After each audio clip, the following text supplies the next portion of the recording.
حذرتكم تمام.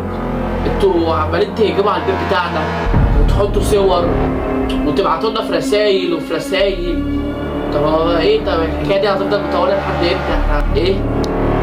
مش انتوا اللي بتعملوا كده؟ طبعا يا جماعه زي ما انتوا شفتوا في الفيديو اللي فات، بنت الجوكر هجمت عليا في البيت وكانت بصوا كانت مدمره الدنيا وخربت الدنيا. هوريكم كده لقطات من الفيديو اللي فاتت. يا نهار اسود! بنت جوكر! عشان لما اقول لكم ان هي هنا. بص ايه ده؟ راحت فين؟ يا نهار اسود يا جماعه، يا نهار اسود. عشان لما اقول لكم ان اللي بره دي كانت بنت الجوكر، عشان لما اقول لكم الكلمه دي كانت صح.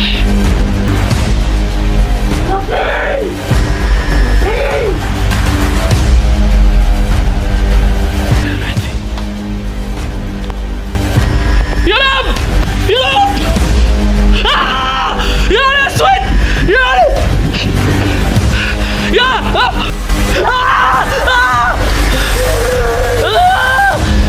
نهار اسود يا نهار اسود.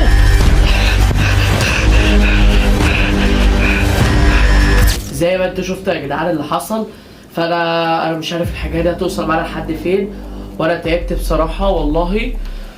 فيا جماعه يعني بالله عليكم انا تعبت وحاسس ان الحاجات اللي بتحصل دي تبع التوينز دي هي السبب، وهي بتعمل كده عشان تعطلنا.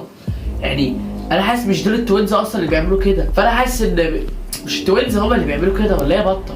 مش عارفه. انا حاسس ان التوينز مش هم اللي بيعملوا كده، وهي اللي بتعمل كل ده ورا كل ده. فانا طالع النهارده ان انا احقق واعرف كل حاجه عن الموضوع ده كله، لان انا تعبت واتخنقت. فاحنا عايزين ناخد خطوه ايجابيه بطل، لان احنا كده عمالين ناخد خطوات سلبيه سلبيه سلبيه، مش عارفين ناخد خطوه ايجابيه ان احنا ايه بطل ناخد خطوه ان احنا نبدا نعمل خطه ننتصر عليها، نشوف الحكايه دي كلها مين السبب.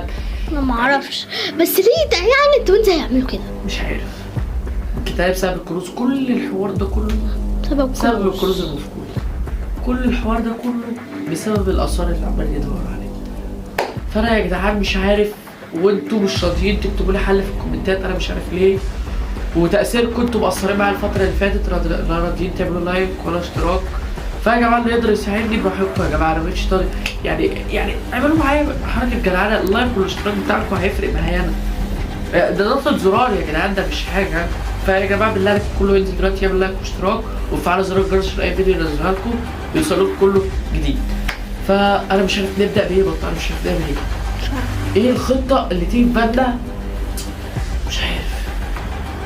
نبدا ان احنا مثلا الورق ده التوينز ازاي هيخشوا هنا؟ ازاي؟ بامان ناخدها بس خطوه زي ما انتوا شفتوا يا جدعان. اوريكم الصوره يعني، اوريكم لقطه لما دخلت لقيت الورق. بصوا كده لقطه. ايه ده ايه اللي بيحصل ده؟ ايه ده؟ ايه ده يا بطه؟ ايه ده يا احمد؟ يا نهار ابيض! توينز المحبوب وبنت الجوكر دخلوا شقتنا، انا قلبي كان حاسس. انا قلت لك الحكايه دي وراها ان بصوا اتفرج. بصوا يا جماعه، بص اتفرجوا. توينز المحبوب، توينز واحد بس اهو يا جماعه، توينز اهو. طب ايه ده؟ روق ايه؟ بدي تعالي كده، ايه اللي بيحصل ده؟ امسكي صوري. يعني ايه؟ ازاي هجموا على بنت التوينز المحبوب كده؟ هجموا على بنت توينز المحبوب ازاي هجم على بنت؟ ازاي؟ شفتوا يا جماعه؟ الباب كان موارد، واحنا قبل ما نمشي كنا متربسين الباب كويس، ولا صح ولا غلطان يا بطه في الكلام اللي انا بقوله ده؟ هما التوينز هيخشوا ازاي؟ البيت عمر ما حد متأمن جدا وعمر ما حد يخش. يمكن قعدوا بيعملوا المفك يا احمد. صعب، الباب بتاعنا صعب ان هو يتعمل بالمفك يا جماعه. الباب بتاعنا استنوا كده، تعالى اوريها لكم. استنوا تعالى كده اوريهم الباب بتاعنا عشان هما ايه. بصوا الباب بتاعنا عامل ازاي، متأمن ازاي. استنوا بصوا يا جماعه الباب بتاعنا متأمن ازاي. استحاله اصلا حد يا بطه يخش، صح ولا غلطان؟ تعالي نخش. امسكي كده الكاميرا. زي ما انتوا شفتوا يا جماعه الباب متأمن ازاي، استحاله ان في حد يخش. هقول لك يا احمد، مش مين بقى اللي بيعرف مش بنت الجوكر بتختفي؟ بالظبط، مين بقى اللي بيعرف يخش؟ بنت الجوكر. كل الرسائل دي انا حاسس ببنت الجوكر. التوينز حاسس ان هما مالهمش دعوه بالحكاية. وهي بترمينا على التوينز. صح؟ هي عمالة تعطلنا بطريقة غريبة. شفتي بقى يا بطة أنا بكلام فين؟ طب أنا عندي فكرة. ايه؟ ما تيجي نتصل بالتوينز. تعالى. نتصل بعلي أبو عمر. تعالى. استنى التليفون. فكرة حلوة. يا جدعان اصلا فكرة حلوة ان احنا نتصل بعمر او بعلي. نفسي اعرف هما بيستفادوا من ايه لما بيدخلوا يعملوا لنا كده، مش عارفه بيستفادوا مش من ايه. حاسسهم مش هما. لا بنت الجوكر بتستفاد من ايه؟ بنت الجوكر دي انا معرفش هي حقيقية ولا ده جن. انا مش عارف. بس انا شكل ده جن. هو دي لو حقيقيه هتختفي وتظهر؟ لا مش عارف برضه مش عارف. دي اكيد جن. ساحرة انت ليه بس الساحرين دي يقدروا يعملوا اي حاجة برضه نتوقع. ماشي اتصل بأي حد علي او عمر. اتصل بعلي او عمر. استني كده. طب اتصل بعلي يا بطة.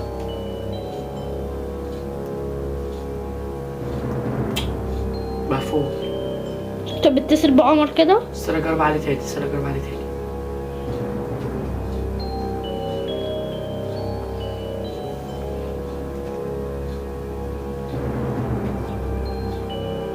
برضه مقفول عليه. اللي بقى على ايه؟ على عمر؟ بنت العمر.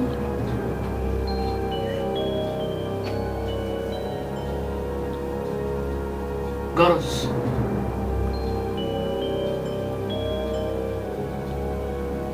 محدش بيرد. محدش فتح. استنى رد. رن تاني على عمر. انا يا جدعان انا عايز احل والله المشكله عشان انا تعبت. رن تاني على عمر. رن تاني يا جدعان وربنا انا عايز احل المشكله دي. انا تعبت وبطه تعبت وكلنا تعبنا وعايزين نحل والله المشكله دي. انتوا فاهمين يا جماعه احنا تعبنا والله. رن تاني على عمر. طيب هرد على عمر تاني كده.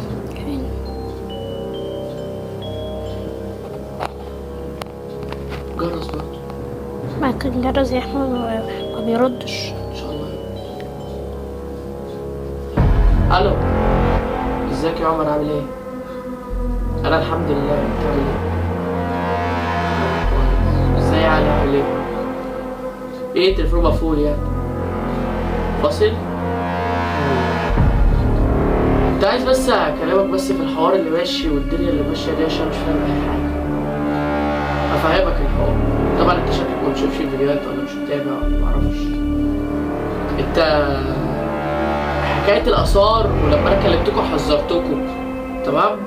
انتوا عمالين تهجموا على البيت بتاعنا وتحطوا صور وتبعتوا لنا في رسايل وفي رسايل. طب هو ايه؟ طب الحكايه دي هتفضل مطوله لحد امتى؟ احنا عايزين ننهي المشاكل دي يا عمر. يعني مش هنفضل في مشاكل وايه كل ده عشان شويه كنوز. وخلي بالك يعني انا مش عارف. انا بصراحه الكنوز خلي بالك طلعت مش حقيقيه. بنت الجوكر هجمت عليا وقالت ان الكنوز دي مش حقيقيه.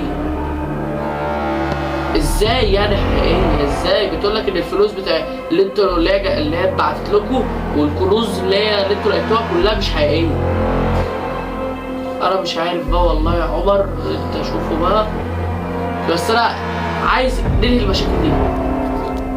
ايه؟ مش انتوا اللي بتعملوا كده؟ ازاي يعني؟ ازاي يعني مش انتوا اللي بتعملوا كل ده؟ امال مين اللي يكون ازاي يعني هما مش اللي ورا كده؟ ايه؟ مش هما اللي مش ورا الحكايه دي كلها؟ بتقولوا والله ما انتوا اللي بتعملوا كده؟ يا نهار اسود. ازاي ده؟ طب كده مين اللي هيكون السبب؟ مش عارفه. بنت الجوكر؟ يعني انتوا خلاص ما تكونش انتوا في الحاجات دي اصلا وانتوا ما كنتوش بتعملوا اي حاجه اصلا في الحاجات دي كلها؟ طيب ماشي يا عمر.